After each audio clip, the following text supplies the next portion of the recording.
एक भरा हुआ जहाज जिसमें बहुत सारे प्रवासी लोग सवार थे अटलांटिक महासागर के बीच अचानक रहस्यमय तरीके से गायब हो जाता है। लेकिन हैरानी की बात यह है कि 4 महीने बाद वही जहाज अचानक फिर से समुद्र की सतह पर दिखाई देता है और एक दूसरी प्रवासी जहाज बेलारूस को मदद के लिए संदेश भेजता है। संदेश मिलते ही उस जहाज का कप्तान तुरंत अपना रास्ता बदल देता है और दिए गए स्थान की ओर बढ़ता है। जब वे वहां पहुंचते हैं तो जहाज के अंदर उन्हें एक छोटा लड़का मिलता है जिसके हाथ में एक रहस्यमयी पिरामिड होता है। कहानी शुरू होती है सन 1899 17 अप्रैल से। प्रोमीथियस नाम का एक जहाज जो प्रवासियों से भरा हुआ था अटलांटिक महासागर में सफर कर रहा था। अचानक उसका जमीन से संपर्क टूट जाता है और वो ऐसे गायब हो जाता है जैसे कभी था ही नहीं। उसके बाद उसका कोई पता नहीं चलता। 4 महीने बाद जब लोग इस घटना को लगभग भूल चुके होते हैं तभी एक और जहाज बेलारूस जो लंदन से न्यूयॉर्क जा रहा होता है उसी समुद्र के इलाके से गुजरता है जहां प्रोमीथियस गायब हुआ था। उन्हें बिल्कुल अंदाजा नहीं होता कि यही फैसला उनके लिए एक भयानक मुसीबत बन जाएगा। उस समय समाज में अमीर और गरीब के बीच बहुत बड़ा फर्क था। गरीब लोग नीचे के हिस्से में भट्टी बॉयलर रूम में कड़ी मेहनत करके ही टिकट जुटा पाते थे, जबकि अमीर लोग आराम से ऊपर के आलीशान रेस्टोरेंट में बैठकर स्वादिष्ट खाना खाते थे। कुछ लोग इंग्लैंड के शाही परिवार से थे तो कुछ लोग अपनी असली पहचान छुपाकर जी रहे थे, जैसे एक विदेशी औरत जो खुद को जापानी गायिका बनाकर पेश कर रही थी। लेकिन उन सब में एक बात समान थी, हर कोई जल्दी से अमेरिका पहुंचकर नई जिंदगी और पहचान पाना चाहता था। हर इंसान के पास कोई न कोई राज छुपा हुआ था। एक दिन जब सब अमीर लोग आराम से खाना खा रहे थे और अमेरिका के सपने देख रहे थे तभी अचानक एक गरीब आदमी उस रेस्टोरेंट में घुस आता है। वो बहुत विनम्रता से पूछता है कि क्या यहाँ कोई डॉक्टर है, क्योंकि उसकी बहन जो 7 महीने की गर्भवती है अचानक बहुत दर्द में है और उसकी हालत गंभीर हो गई है। वो आदमी सबके सामने घुटनों पर बैठकर मदद की भीख मांगता है, लेकिन वहाँ मौजूद अमीर लोग ऐसे व्यवहार करते हैं जैसे उन्होंने कुछ सुना ही नहीं। उन्हें एक गरीब इंसान की जान की कोई परवाह नहीं होती। ये सब देखकर मोरा नाम की एक महिला उसके पीछे चली जाती है ताकि देख सके कि आखिर मामला क्या है। नीचे पहुंचने पर वो देखती है कि एक गर्भवती महिला दर्द से तड़प रही है। मोरा एक गिलास की मदद से जांच करती है और समझ जाती है कि बच्चे की नाल उसके गले में उलझ गई है। वो कहती है कि वो अपने तरीके से बच्चे की स्थिति बदलने की कोशिश करेगी, लेकिन इसके लिए महिला को थोड़ा दर्द सहना पड़ेगा। एक छोटी लड़की सबको ये बात समझाती है। फिर सबकी आंखों के सामने मोरा अपने हाथों से बच्चे की स्थिति बदल देती है और धीरे धीरे उस महिला का दर्द कम हो जाता है। जिस आदमी ने मदद मांगी थी वो मोरा का धन्यवाद करता है। जब मोरा हाथ धोकर जाने लगती है तभी वही छोटी लड़की उसके पास आकर कहती है कि वो भी बड़ी होकर मोरा जैसी डॉक्टर बनना चाहती है। फिर वो पूछती है क्या मोरा के अपने बच्चे हैं। ये सुनते ही मोरा के दिमाग में अचानक कुछ अजीब यादें चमकने लगती हैं। वो घबरा जाती है और तुरंत वहाँ से चली जाती है। इसी बीच जहाज के कप्तान को एक अजीब सा मदद का संकेत मिलता है। उसमें दिए गए स्थान के अनुसार वो जगह उनसे करीब 7 घंटे की दूरी पर होती है। कप्तान सोचता है क्या ये वही जहाज हो सकता है जो 4 महीने पहले गायब हुआ था, क्योंकि दोनों जहाज एक ही कंपनी के हैं। कप्तान फैसला करता है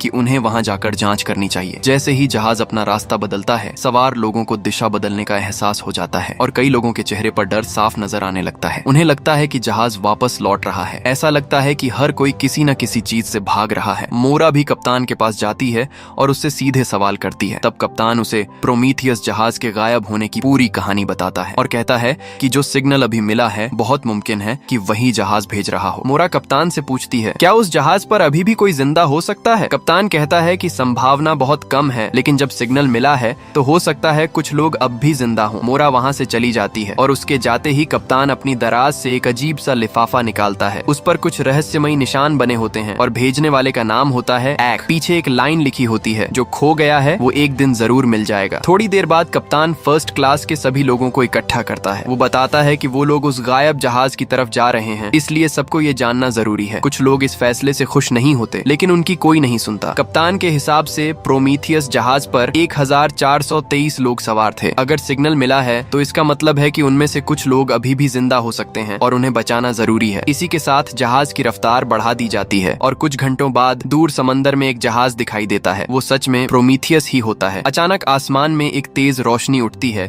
और उस सुनसान जहाज को देखकर सबके दिल में अजीब सा डर बैठ जाता है। कप्तान का सहायक उसे वापस लौटने की सलाह देता है। वो कहता है कि कंपनी को लोकेशन भेज देते हैं, वही लोग आकर संभाल लेंगे, लेकिन कप्तान मानने से इनकार कर देता है। वो फैसला करता है कि कुछ लोग पहले वहां जाकर खुद हालात देखेंगे। मोरा तुरंत आगे आती है और कहती है कि वो भी साथ जाएगी क्योंकि वो डॉक्टर है और जरूरत पड़ सकती है। सावधानी के लिए कप्तान एक पादरी रामिरो को भी साथ ले जाता है क्योंकि समुद्र में भूतिया जहाजों की कहानियां हमेशा से सुनने को मिलती रही हैं। फिर सब लोग एक छोटी नाव में बैठकर प्रोमीथियस के पास पहुंचते जाते हैं। अजीब बात ये होती है कि कप्तान जोर जोर से आवाज लगाता है लेकिन कोई जवाब नहीं देता। पूरा जहाज इतना शांत होता है कि डर और भी बढ़ जाता है। आखिर सच्चाई जानने के लिए सब लोग सीढ़ी के सहारे जहाज पर चढ़ जाते हैं। अंदर पहुंचते ही वो देखते हैं कि हर जगह टूट फूट और बर्बादी फैली हुई है। ऐसा लगता है जैसे यहाँ बहुत समय से कोई जिंदा ही नहीं है। धीरे धीरे डर सबके दिल में घर करने लगता है। तभी खोजबीन करते हुए कप्तान के पैर के पास एक कपड़े का टुकड़ा मिलता है। वो उसे उठाकर ध्यान से देखता है। उस पर कुछ अजीब निशान बने होते हैं। उसे देखकर कप्तान को जैसे कुछ याद आ जाता है और वो तुरंत उसे छुपा लेता है। मोरा उससे पूछती है कि क्या हुआ, लेकिन वो कुछ नहीं बताता। इसके बाद सब लोग कंट्रोल रूम में पहुंचते हैं और वहाँ जो देखते हैं उससे सब हैरान रह जाते हैं। जिस मशीन से सिग्नल भेजा जाता है वो तो बहुत पहले से खराब पड़ी है। तो फिर सवाल ये उठता है, अगर मशीन खराब है तो सिग्नल आया कैसे? क्या ये किसी मरे हुए इंसान की आत्मा का काम है? सबके चेहरे पर डर साफ नजर आने लगता है। तभी अचानक दूर से एक आदमी उनके जहाज केरबेरोस से चढ़कर यहाँ आ जाता है। इसी बीच मोरा की नजर नीचे पड़ती है। वहाँ एक हरे सुनहरे रंग का अजीब सा कीड़ा रेंग रहा होता है। उसे देखकर मोरा को अपनी पुरानी धुंधली यादें याद आने लगती हैं और वो अनजाने में उस कीड़े के पीछे पीछे चल पड़ती है। कीड़ा उसे एक बंद अलमारी तक ले जाता है जिसका दरवाजा लोहे की छड़ से अटका हुआ होता है। मोरा हैरान होती है। तभी अंदर से जोर जोर की दस्तक की आवाज आती है। ये सुनते ही सब लोग डर जाते हैं। किसी को नहीं पता कि अंदर क्या बंद है। ज्यादातर लोग पीछे हट जाते हैं लेकिन मोरा थोड़ी हिम्मत करके आगे बढ़ती है। वो कप्तान की तरफ देखती है जिसके हाथ में बंदूक होती है। इशारा करती है कि अगर अंदर कुछ खतरनाक निकले तो वो गोली चला दे। फिर हिम्मत करके वो दरवाजा खोलती है लेकिन अंदर जो होता है वो देखकर सब हैरान रह जाते हैं। अंदर कोई डरावनी चीज नहीं बल्कि एक बिल्कुल साफ सुथरा छोटा लड़का खड़ा होता है। वो चुपचाप बाहर आता है और सीधे मोरा के पास आकर रुक जाता है। फिर वो अपनी जेब से एक अजीब सा काला त्रिकोण पिरामिड निकालता है और मोरा को दे देता है। ये सब इतना अजीब और रहस्यमय होता है कि कोई समझ ही नहीं पाता ये लड़का आखिर है कौन। मोरा उससे बात करने की कोशिश करती है लेकिन वो कुछ भी नहीं बोलता, जैसे कि वो गूंगा हो। एक डॉक्टर होने के नाते मोरा उसके दिमाग की जांच करने के लिए आगे बढ़ती है। मोरा जब उस लड़के की जांच करने लगती है तो उसे अचानक उसकी गर्दन के पीछे एक अजीब सा निशान दिखाई देता है। ये निशान बिल्कुल वैसा ही होता है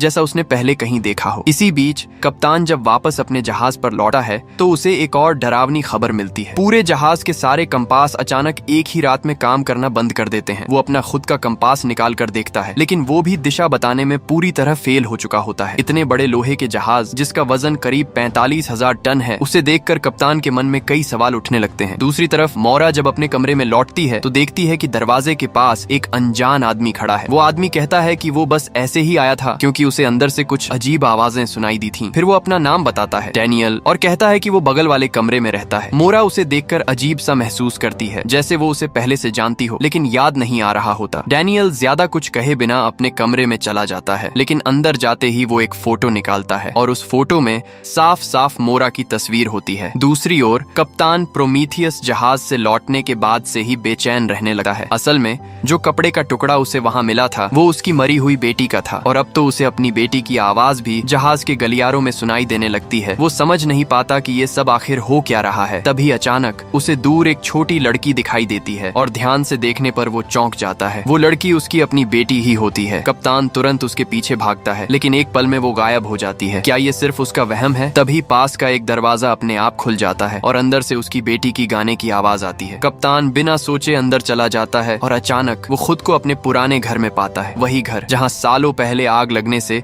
उसकी पत्नी और बच्चे मर गए थे। कप्तान जानता है कि ये सब शायद एक भ्रम है लेकिन फिर भी वो अपने आंसू नहीं रोक पाता। वो अपनी बड़ी बेटी को गले लगाता है लेकिन अगले ही पल अचानक आग की लपटें चारों तरफ फैल जाती हैं। कुछ देर बाद जब उसे होश आता है तो सब कुछ जलकर खंडहर बन चुका होता है। उसी समय उसे एक हरा कीड़ा दिखाई देता है। वो धीरे धीरे उसके पीछे चलता है। कीड़ा रेंगते हुए एक फायर प्लेस के अंदर चला जाता है और जब वो दूसरी तरफ निकलता है तो कप्तान खुद को फिर से जहाज के कमरे में पाता है। अब सवाल ये है, जो कुछ अभी हुआ वो सच था या सिर्फ एक सपना? और उस कमरे में ये अजीब गुप्त रास्ता आखिर आया कहाँ से? इसी दौरान एक छोटी लड़की जो अपने खिलौने के साथ खेल रही होती है उसे वही हरा कीड़ा दिखाई देता है। वो झुककर उसे ध्यान से देखने की कोशिश करती है लेकिन कीड़ा अचानक भाग जाता है। लड़की बिना सोचे उसके पीछे दौड़ पड़ती है और उसे फॉलो करते करते जहाज के डेक तक पहुंच जाती है। तभी अचानक एक आदमी उसके सामने आ जाता है। वो झुककर उस कीड़े को अपने हाथ में उठा लेता है। कुछ समय बाद कप्तान फिर से सभी लोगों को इकट्ठा करता है। इस बार वो एक बड़ा फैसला लेता है। वो प्रोमीथियस जहाज को साथ लेकर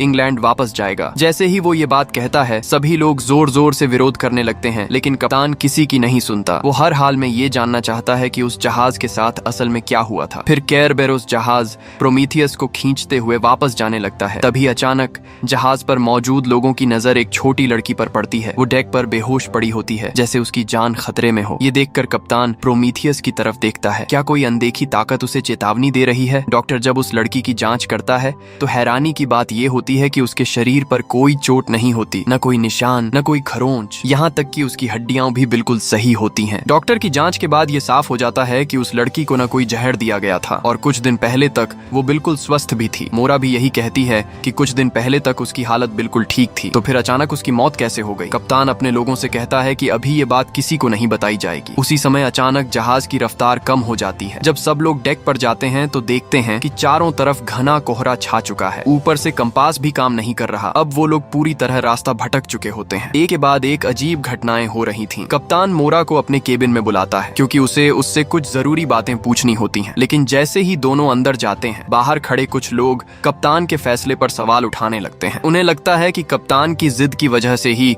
सब इस मुसीबत में फंसे हैं। इधर केबिन में कप्तान मोरा को वो कपड़े का टुकड़ा दिखाता है और बताता है कि ये उसकी बेटी के कपड़ों का हिस्सा है। वो कहता है कि ये डिजाइन उसकी पत्नी ने अपने हाथों से बनाया था। लेकिन हैरानी की बात ये है कि उसकी पत्नी और बच्चे 2 साल पहले घर में लगी आग में मर चुके हैं। तो फिर ये चीज उस जहाज पर कैसे पहुंची? कप्तान ये भी बताता है कि उसे हाल ही में ऐसी चीजें दिखाई दे रही हैं जो असल में हैं ही नहीं। सब कुछ बहुत अजीब और समझ से परे है। मोरा उसकी बात सुनकर कहती है कि शायद ये सब मानसिक दबाव की वजह से हो रहा है, यानी उसे भ्रम हो रहे हैं। लेकिन कप्तान उसे यकीन दिलाने के लिए बिस्तर के नीचे का ढक्कन हटाता है और दिखाता है कि वहाँ एक गुप्त रास्ता है। वो कहता है कि उसे इस जहाज का हर कोना पता है और यहाँ पहले कभी ऐसा रास्ता नहीं था। इससे उसे शक होता है कि ये सब जहाज की कंपनी का कोई खेल है। शायद प्रोमीथियस ने कुछ ऐसा खोज लिया था जिसकी वजह से उसके साथ ये सब हुआ। अब कप्तान उस जहाज की लॉग बुक ढूंढना चाहता है क्योंकि उसमें शायद सारे जवाब छुपे हो सकते हैं। मोरा भी उसके साथ जाने के लिए तैयार हो जाती है। दोनों एक छोटी नाव में बैठकर फिर से प्रोमीथियस की तरफ निकल जाते हैं, लेकिन उन्हें नहीं पता होता कि उनके पीछे क्या चल रहा है। इधर जहाज पर कप्तान के कुछ लोग मिलकर एक साजिश रच रहे होते हैं। दूसरा अफसर, जिसे सब दाढ़ी वाला कहते हैं, कप्तान के आदेश को मानने से इनकार कर देता है। वो नीचे गरीब लोगों के हिस्से में जाता है और उस गर्भवती महिला को ढूंढता है। असल में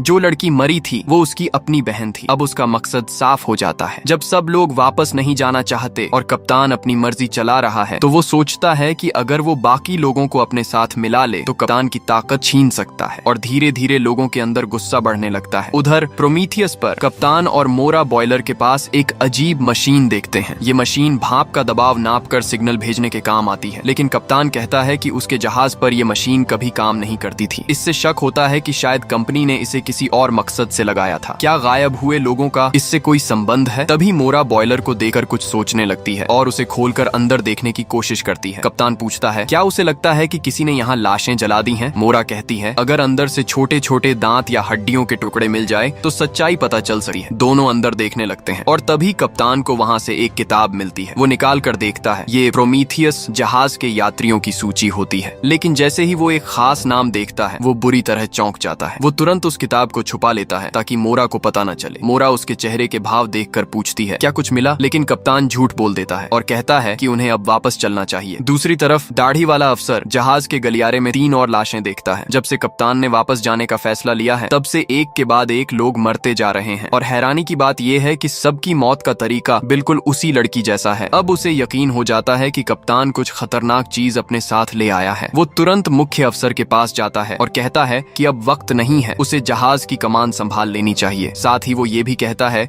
कि प्रोमीथियस जहाज को डुबा देना चाहिए, लेकिन मुख्य अफसर हिचकिचाता है और कहता है कि वो कप्तान के लौटने का इंतजार करेगा। अब दाढ़ी वाला किसी और पर भरोसा नहीं करता, वो खुद ही कदम उठाने का फैसला करता है। दाढ़ी वाला अफसर अब नीचे के लोगों को भड़काने लगता है। वो उन्हें कप्तान के खिलाफ खड़े होने के लिए उकसाता है। वैसे भी ये लोग पहले से ही वापस जाने के खिलाफ थे। ऊपर से लगातार हो रही मौतों ने सबके अंदर गुस्सा भर दिया था। कुछ ही समय में सभी लोग उसके साथ खड़े हो जाते हैं और अब जहाज पर बगावत होने वाली होती है। उधर कप्तान को इस सब की कोई खबर नहीं होती। वो फिर से उस यात्री सूची को निकाल कर देख रहा होता है। इस बार उसकी हैरानी की वजह साफ होती है। उसे उस लिस्ट में मोरा का नाम दिखाई देता है, यानी मोरा का नाम उसी जहाज प्रोमीथियस के यात्रियों में दर्ज है। अब सवाल ये उठता है, क्या मोरा की खोई हुई यादों का इस जहाज से कोई संबंध है? इसी दौरान जब मोरा समंदर की तरफ खोई हुई सी देख रही होती है तभी डैनियल उसके पास आता है। वो उसे बताता है कि जहाज पर बगावत शुरू हो चुकी है और उसे तुरंत अपने कमरे में लौट जाना चाहिए, नहीं तो वो भी खतरे में पड़ सकती है। उसी वक्त दाढ़ी वाला अफसर अफसर और उसके लोग गुस्से में कप्तान की तरफ बढ़ते हैं, लेकिन वो मोरा को कुछ नहीं कहते और मोरा भी जल्दी से अपने कमरे की तरफ भागती है। उसे डर होता है कि अगर कप्तान के साथ कुछ हुआ तो उसके कमरे में मौजूद वो छोटा लड़का भी खतरे में पड़ सकता है। कुछ ही देर में वो लोग कप्तान के कमरे में घुस जाते हैं और जो भी उनका साथ नहीं देता उसे पकड़ लेते हैं। यहाँ तक कि मुख्य अफसर को भी। कप्तान कुछ समझ ही नहीं पाता और देखते ही देखते पूरा जहाज उनके कब्जे में चला जाता है। लेकिन क्या सच में अब सब उनके हाथ में है? इसी बीच डैनियल एक अजीब सा उपकरण निकालता है और उस पर कुछ सेटिंग्स बदलता है। जैसे ही वो ऐसा करता है, दूर खड़े प्रोमीथियस जहाज के अंदर की मशीनें अपने आप चलने लगती हैं और अचानक करीब 45,000 टन वजन वाला वो विशाल जहाज हवा में गायब हो जाता है। सबसे हैरानी की बात यह है कि केरबेरोस पर मौजूद किसी को इसका पता भी नहीं चलता। उधर दाढ़ी वाले अफसर के नेतृत्व में वो लोग कप्तान को बंदी बना लेते हैं, लेकिन इसके बावजूद जहाज पर अजीब मौतों का सिलसिला रुकता नहीं। लोग एक एक करके मरते जा रहे हैं और हर किसी की मौत बिल्कुल एक जैसी, बिना किसी बाहरी चोट के। तभी अचानक लोगों को पता चलता है कि प्रोमीथियस जहाज गायब हो चुका है। सब हैरान रह जाते हैं, लेकिन फिर कोई कंपास देखकर एक और चौंकाने वाली बात बताता है। शायद गायब प्रोमीथियस नहीं हुआ है, बल्कि गायब तो उनका अपना जहाज केरबेरोस हुआ है, क्योंकि जहाज की दिशा बदल चुकी है और वो अब उसी जगह पर पहुंच चुका है जहां से 3 दिन पहले उन्होंने सफर शुरू किया था। यानी वो लोग अचानक समय में पीछे लौट आए हैं। क्या अब सब कुछ फिर से दोहराया जाएगा? दाढ़ी वाला अफसर तुरंत फैसला करता है। वो दिशा बदलकर पूरी रफ्तार से न्यूयॉर्क जाएगा। अब वही इस जहाज का सबसे बड़ा अधिकारी है और बाकी सबको उसकी बात माननी पड़ती है। लेकिन जहाज पर हो रही रहस्यमयी मौतों से लोग डर चुके होते हैं। कुछ लोग मुख्य अफसर से सवाल करते हैं कि आखिर ये सब हो क्या रहा है। तब वो सच बताता है कि कप्तान प्रोमीथियस से एक छोटा लड़का लेकर आया था और उसके आने के बाद ही ये मौतें शुरू हुई हैं। अब कुछ लोग मान लेते हैं कि वही लड़का कोई शैतानी शक्ति है और वो उसे ढूंढकर खत्म करना चाहते हैं। इसके बाद लोग फर्स्ट क्लास में घुसकर हर जगह उस लड़के को ढूंढने लगते हैं। पूरा जहाज अफरा तफरी में बदल जाता है। इसी बीच कप्तान और उसके साथ खड़े पादरी रामिरो एक वेंटिलेशन रास्ता खोलकर बाहर निकलने की कोशिश करते हैं। दोनों उस तंग रास्ते से निकलकर बाहर आते हैं। कप्तान पास में एक हथौड़ा ढूंढता है और पादरी से कहता है कि वो उसकी हथकड़ी तोड़ दे। जैसे ही पादरी ऐसा करने वाला होता है, तभी एक आदमी और एक औरत वहाँ आ जाते हैं। वो आदमी कहता है कि वो उनकी मदद करेगा और अपनी जेब से एक लोहे की कील निकालता है। फिर वो आगे बढ़कर उस कील को हथकड़ी के जोड़ में फंसा देता है। वो आदमी पादरी को इशारा करता है कि बस उस जोड़ पर चोट मारो और जैसे ही पादरी 2 जोरदार वार करता है, कप्तान की हथकड़ी टूट कर गिर जाती है। आजाद होते ही कप्तान कहता है कि वो एक लाइफ बोट लेकर प्रोमीथियस जहाज पर जाएगा और वहाँ का टेलीग्राफ ठीक करके कंपनी को मदद का संदेश भेजेगा। शायद वो अब उन बागी लोगों के साथ नहीं रहना चाहता था। उधर जैसे किसी खतरे का एहसास हो गया हो, वो छोटा लड़का मोरा को अपने साथ ले जाता है। वो दोनों एक हरे कीड़े के पीछे पीछे चलते हैं और रास्ते में खोज रहे लोगों से बचते हुए आगे बढ़ते हैं। जब कीड़ा एक कमरे के अंदर चला जाता है तो मोरा और लड़का भी उसके पीछे अंदर चले जाते हैं, लेकिन उन्हें पता नहीं होता कि एक नौजवान उन्हें चुपके से देख रहा है। अंदर जाते ही मोरा कप्तान और बाकी लोगों को देखती है। वो तुरंत उसके पास जाती है और कहती है कि वो उसे ढूंढ रही थी, लेकिन कप्तान उसे रोककर सवाल पूछता है, उसे प्रोमीथियस के बारे में कितना पता है। दरअसल कप्तान अब उस लिस्ट के बारे में सच जानना चाहता था। मोरा कुछ कह पाती उससे पहले ही छोटा लड़का उसके सामने खड़ा हो जाता है, जैसे उसे बचा रहा हो। तभी उस नौजवान की बताई हुई जगह पर दाढ़ी वाला अफसर अपने लोगों के साथ पहुंच जाता है। कप्तान उन्हें शांत करने की कोशिश करता है, लेकिन दाढ़ी वाला गुस्से में उसे पीछे हटने को कहता है। वो चिल्लाकर कहता है कि अब बहुत लोग मर चुके हैं और इस शैतानी लड़के को खत्म करना जरूरी है। लेकिन तभी सबको हैरानी होती है। वो छोटा लड़का खुद ही आगे बढ़ जाता है, जैसे वो खुद को बलिदान करने के लिए तैयार हो। एक आदमी उसे बचाने की कोशिश करता है, लेकिन दाढ़ी वाला उस पर गोली चला देता है। फिर वो सब लोगों को पकड़कर वापस ले जाते हैं, लेकिन कुछ देर बाद जिस आदमी को गोली लगी थी वो अचानक उठ बैठता है। असल में गोली सिर्फ उसके हाथ में लगी थी। वो संभल कर उठता है, जमीन से हथौड़ा उठाता है और धीरे धीरे उस जगह पहुंचता है जहां कप्तान को कैद किया गया है। वहां सिर्फ 2 साधारण लोग पहरा दे रहे होते हैं। वो दोनों को मारकर बेहोश कर देता है और दरवाजा खोल देता है। अंदर कई लोग बंद होते हैं, ज्यादातर वो जो बागियों का साथ नहीं देना चाहते थे। वो आदमी सबको बताता है कि हालात बहुत खराब हो चुके हैं और उन्हें उस लड़के को बचाना होगा। उधर बाहर एक बूढ़ी औरत चिल्लाकर कहती है कि वही लड़का सबकी आत्मा खा रहा है। वो लोगों को भड़काती है कि अगर इस बदकिस्मती से बचना है तो उस लड़के को समुद्र में बलि चढ़ाना होगा। उसकी बात सुनकर भीड़ और ज्यादा भड़क जाती है। सब चिल्लाने लगते हैं, उसे जहाज से नीचे फेंक दो। तभी कप्तान और उसके लोग वहाँ पहुँचते हैं। मोरा जोर से कहती है कि इन मौतों का उस लड़के से कोई लेना देना नहीं है, लेकिन वो बूढ़ी औरत सबको उकसाती रहती है और फिर दोनों पक्षों के बीच लड़ाई शुरू हो जाती है। पूरा डेक जंग का मैदान बन जाता है। इसी अफरा तफरी में मोरा की नजर उस छोटे लड़के पर पड़ती है। वो उसकी तरफ दौड़ती है उसे बचाने के लिए, लेकिन देर हो चुकी होती है। वो बूढ़ी औरत उस लड़के को उठाकर सीधे समुद्र में फेंक देती है। अब जब लोगों को लगता है कि खतरा खत्म हो गया है तो लड़ाई भी रुक जाती है। दोनों पक्ष अलग अलग जाकर बैठ जाते हैं। मोरा एक कोने में बैठकर खुद को दोष देने लगती है। तभी डैनियल उसके पास आता है और उसे सांत्वना देने की कोशिश करता है। मोरा को अब भी डैनियल पर शक होता है। उसे समझ नहीं आता कि वो आदमी आखिर है कौन। तभी कप्तान फिर से मोरा के पास आता है। वो उसे अलग ले जाकर प्रोमीथियस की यात्री सूची दिखाता है और पूछता है उसका नाम उस लिस्ट में क्यों है। मोरा ये देखकर हैरान रह जाती है। उसे खुद भी यकीन नहीं होता। कप्तान उससे पूछता है वो आखिर है कौन। तभी अचानक पीछे रखी एक अलमारी से जोर जोर की आवाजें आने लगती हैं। ये देखकर वहाँ मौजूद सभी लोग डर जाते हैं और फिर जो होता है वो और भी चौंकाने वाला होता है। जिस लड़के को अभी अभी समुद्र में फेंका गया था वो उसी अलमारी के अंदर से बाहर निकल आता है। वो सीधे मोरा के पास जाता है और उसे कसकर गले लगा लेता है। जो दृश्य अभी सबके सामने था वो ऊपर से तो बहुत भावुक लगता है। एक छोटा लड़का मोरा को गले लगा रहा है, लेकिन बाकी लोगों को ये सब बेहद अजीब और डरावना लग रहा होता है। थोड़ी ही देर बाद मोरा अचानक होश में आती है। वो सोचने लगती है क्या अभी जो कुछ हुआ वो सब सिर्फ एक सपना था। तभी डैनियल कहता है कि मोरा अचानक बेहोश हो गई थी और उस लड़के को फिर से बंद कर दिया गया है। ये सुनते ही मोरा तुरंत उसे बाहर निकालने दौड़ती है, लेकिन कप्तान उसे रोक देता है। वो कहता है जिस लड़के को समुद्र में फेंका गया था उसका जिंदा बचना नामुमकिन है। इसमें जरूर कुछ गड़बड़ है। फिर वो मोरा से सवाल करता है क्या वो कुछ छुपा रही है, क्योंकि उसका नाम उस जहाज की लिस्ट में होना कोई आम बात नहीं है। मोरा कुछ समझ नहीं पाती, लेकिन अलमारी के अंदर से आती जोर जोर की आवाज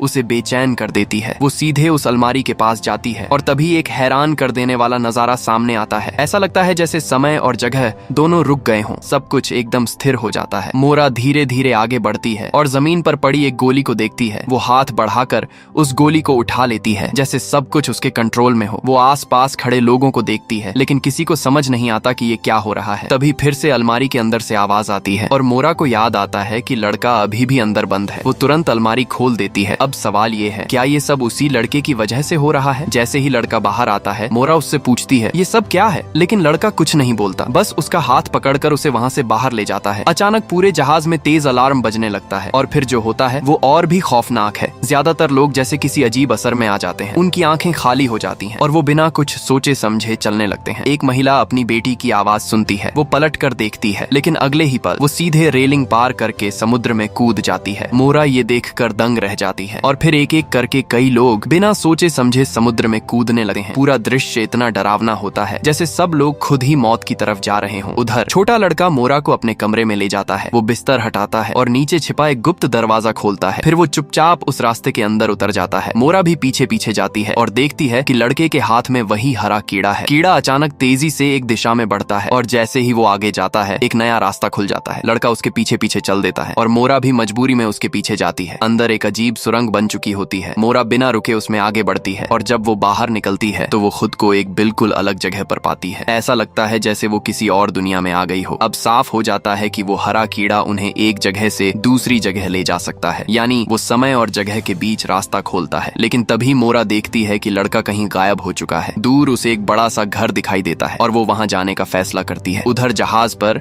डैनियल जल्दी जल्दी मोरा के कमरे में पहुंचता है और जैसे ही वो खुला हुआ गुप्त रास्ता देखता है वो गुस्से में कुछ कहता है और तुरंत अंदर कूद जाता है। लेकिन इस बार वो रास्ता बंद हो चुका होता है। डैनियल तुरंत अपना अजीब उपकरण निकालता है और कुछ सेटिंग्स बदलता है। कुछ ही पल में वो रास्ता फिर से खुल जाता है। वो तेजी से अंदर घुसता है और बाहर निकलते ही दूर उस लड़के को देख लेता है। इस बार वो छोटा लड़का पहली बार बोलता है। उनकी बातचीत से ये पता चलता है कि मोरा ने सच में अपनी कुछ यादें खो दी हैं और डैनियल किसी ऐसे इंसान को रोकना चाहता है जो बार बार इस पूरी घटना को फिर से शुरू कर देता है, यानी एक नया चक्र शुरू होने वाला है। अब धीरे धीरे सच्चाई सामने आने लगती है। ऐसा लगता है कि ये जहाज जिस दुनिया में है वो असली दुनिया ही नहीं है। जब मोरा उस बड़े घर के अंदर जाती है तो देखती है कि पूरा कमरा खाली है और बीच में सिर्फ एक अजीब सी कुर्सी रखी हुई है। ये वही जगह होती है जो वो बार बार अपने सपनों में देखती रही है, लेकिन फिर भी उसे कुछ भी याद नहीं आता। तभी पीछे से एक आदमी की आवाज आती है। मोरा मुड़कर देखती है और सामने उसका अपना पिता खड़ा होता है। वो गुस्से में पूछता है तुमने वो चीज कहाँ छुपाई है। मोरा समझ ही नहीं पाती कि वो किस चीज की बात कर रहा है। तभी अचानक दो लोग आते हैं और मोरा को पकड़कर उस कुर्सी पर बैठा देते हैं। फिर उसे एक अजीब सा इंजेक्शन दिया जाता है। जब मोरा होश में आती है तो वो खुद को फिर से जहाज पर पाती है। वो अपनी कलाई पर पड़े निशान देखती है और समझ जाती है कि जो कुछ अभी हुआ वो सपना नहीं हकीकत थी। अब वो तुरंत कप्तान के पास जाती है, लेकिन कप्तान अब उस पर शक करने लगा है। एक तो उसका नाम उस लिस्ट में था और दूसरा वो उस लड़के के साथ अचानक गायब कैसे हो गई। मोरा कहती है कि उसे कुछ बातें समझ में आई हैं, लेकिन सच बहुत ही अजीब और पागलपन जैसा है। कप्तान उसे एक शांत जगह पर ले जाता है ताकि वो आराम से सब समझा सके। मोरा बताती है फ्रैंकलिन उसकी माँ का सरनेम है और उसका असली नाम मोरा सिंगलेटन है। उसका पिता वही है जो इस जहाज कंपनी का असली मालिक है। मोरा को शक है कि उसका पिता इन जहाजों के बहाने लोगों पर दिमाग से जुड़े खतरनाक प्रयोग कर रहा है। शायद उसके भाई को ये सच्चाई पता चल गई थी, इसलिए उसने मोरा को न्यूयॉर्क में मिलने के लिए बुलाया था। मोरा कहती है कि उसे 4 महीने पहले ही वहां पहुंच जाना चाहिए था, यानी हो सकता है कि वो सच में प्रोमीथियस जहाज की यात्री रही हो। लेकिन सबसे अजीब बात यह है कि उसे उस पूरे समय की कोई याद ही नहीं है। तभी उसकी नजर मेज पर रखे हरे कीड़े पर पड़ती है। वो तुरंत उसे एक गिलास से ढक देती है और फिर एक डिब्बे में बंद कर देती है। उसे भले ही ये समझ नहीं आता कि ये कैसे काम करता है, लेकिन उसने उस लड़के को इसका इस्तेमाल करते देखा था। जब वो उस कीड़े को एक गुप्त दरवाजे के पास रखती है तो वो कीड़ा धीरे धीरे दीवार के पार चला जाता है और अचानक एक नया रास्ता खुल जाता है। मोरा बिना समय गंवाए उस रास्ते में घुस जाती है और कप्तान भी उसके पीछे पीछे आता है, लेकिन इस बार वो जगह पहले से अलग होती है। तभी कप्तान कुछ ऐसा देखता है कि वो घबराकर आगे भागने लगता है। मोरा उससे पूछती है क्या वो जानता है ये जगह क्या है। कप्तान दुख भरी आवाज में कहता है ये मेरा घर है, वही घर जहां उसकी पत्नी और बच्चे आग में जलकर मर गए थे। वो अब भी उस दर्द को भूल नहीं पाया है। लेकिन सवाल ये है, अभी कुछ देर पहले वो दोनों जहाज पर थे, तो फिर यहाँ कैसे पहुंच गए। उधर दूसरी तरफ डैनियल अपने उपकरण से जहाज को कंट्रोल कर रहा होता है। कुछ सेटिंग्स बदलने के बाद वो उस अजीब आवाज को बंद कर देता है। डेक पर खड़ी एक महिला जो कूदने वाली थी अचानक होश में आ जाती है और उसे समझ ही नहीं आता कि वो वहां कैसे पहुंची। इसी के साथ मोरा और कप्तान भी वापस जहाज पर आ जाते हैं। जब सभी लोग इकट्ठा होते हैं तो उन्हें एहसास होता है कि 1000 से ज्यादा लोगों में से अब सिर्फ कुछ ही बचे हैं। तभी मुख्य अफसर कप्तान को कंपनी का एक मैसेज दिखाता है। उसमें सिर्फ 2 शब्द लिखे होते हैं, जहाज डुबो दो। अब सवाल ये उठता है, क्या उन्हें प्रोमीथियस जहाज को डुबाना होगा ताकि ये सब खत्म हो जाए। तभी अचानक डैनियल सामने आता है और कहता है ये आदेश प्रोमीथियस के लिए नहीं है, ये हम सब के लिए है। वो बताता है कि अगर जहाज पर मौजूद सभी लोग मर जाते हैं तो ये पूरा चक्र फिर से शुरू हो जाएगा। अपनी बात साबित करने के लिए वो सबको नीचे ले जाता है, जहां वे देखते हैं कि जहाज की दीवारों पर अजीब काले क्रिस्टल फैल रहे हैं जो धीरे धीरे हर जगह छा रहे हैं। डैनियल सबको चेतावनी देता है, इन्हें छूना मत और जहाज को तुरंत आगे बढ़ाना जरूरी है, वरना सब मर जाएंगे। अब अमीर और गरीब सबको मिलकर काम करना पड़ता है ताकि जहाज को फिर से चलाया जा सके। इसी दौरान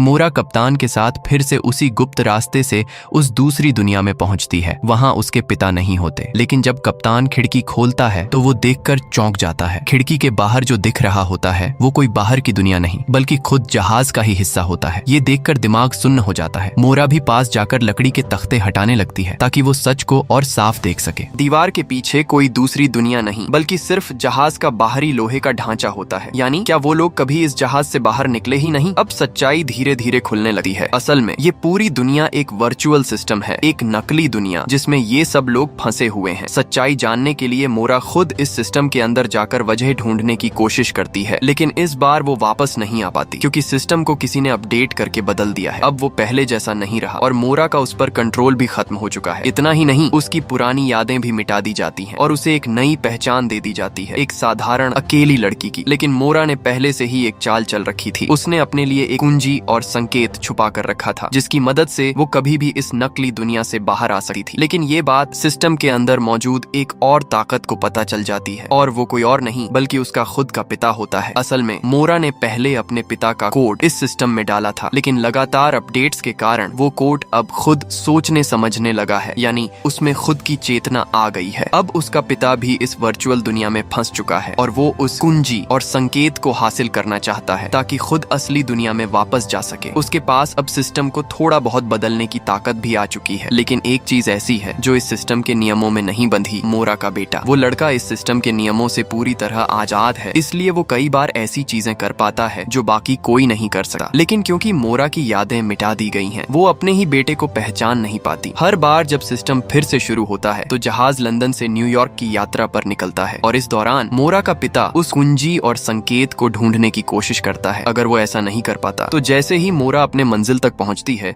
वो असली दुनिया में जाग सकती है। लेकिन अगर वो कुंजी नहीं मिलती तो सिस्टम में एक और नियम लागू हो जाता है। जैसे ही ज्यादातर लोग मर जाते हैं, पूरा सिस्टम क्रैश होकर फिर से शुरू हो जाता है, यानी एक नया चक्र, एक नई शुरुआत। मोरा का पिता बार बार इसी चक्र का इस्तेमाल करता है ताकि वो हर बार उसे फिर से फंसा सके और कुंजी हासिल कर सके। बाकी सभी यात्री भी इस चक्र में फंसकर बार बार वही सब झेलते रहते हैं। शायद मोरा बहुत लंबे समय से इसमें फंसी हुई थी। इसीलिए उसके पति डैनियल को शक हुआ और फिर उसने भी अपना कोड इस सिस्टम के अंदर भेज दिया। वो अपनी पत्नी को इस नकली दुनिया से बाहर निकालना चाहता था, क्योंकि शुरुआत में यह सिस्टम मोरा और डैनियल ने मिलकर ही बनाया था। भले ही अब सिस्टम कई बार अपडेट हो चुका हो, लेकिन उसकी मूल संरचना अभी भी वही है। इसलिए डैनियल ने कोड में बदलाव करके प्रोमीथियस जहाज के जरिए फिर से सिस्टम में एंट्री ली। लेकिन क्योंकि मोरा की यादें बदल दी गई थीं, वो डैनियल को पहचान नहीं पाती। डैनियल की ताकत भी सीमित थी और ऊपर से मोरा का पिता हर बार उसकी योजना बिगाड़ देता था। इसीलिए डैनियल बस एक ही कोशिश कर सकता था, किसी तरह मोरा की यादें वापस दिलाना। हालांकि मोरा ने बहुत अजीब और डरावनी घटनाएं देखी, फिर भी उसकी यादें पूरी तरह वापस नहीं आई। लेकिन अब उसे यकीन होने लगा था कि ये दुनिया असली नहीं है। तब डैनियल उसे एक अहम बात बताता है। इस जगह से बाहर निकलने के लिए दो चीजें चाहिए, एक कुंजी और एक संकेत। मोरा को अपने हार नेकलेस में एक चाबी मिलती है, जो सच में इस वर्चुअल दुनिया से बाहर निकलने की कुंजी होती है, और संकेत होता है वो रहस्यमयी पिरामिड जो छोटे लड़के के पास है। वो लड़का कई बार ये पिरामिड मोरा को देता है, लेकिन वो समझ ही नहीं पाती कि इसका मतलब क्या है। इसी दौरान मोरा का पिता हर वक्त उस पर नजर रख रहा होता है। जैसे ही वो चाबी निकालती है, वो तुरंत अपने लोगों को आदेश देता है, पहले उस लड़के को पकड़ो, फिर पिरामिड हासिल करो और फिर मोरा को धमकी देकर उससे चाबी ले लो। साथ ही एक और नया चक्र शुरू करने की तैयारी भी कर लो। मोरा के पिता की चालों से परेशान होकर डैनियल आखिरकार बड़ा कदम उठाता है। वो एक वायरस का इस्तेमाल करके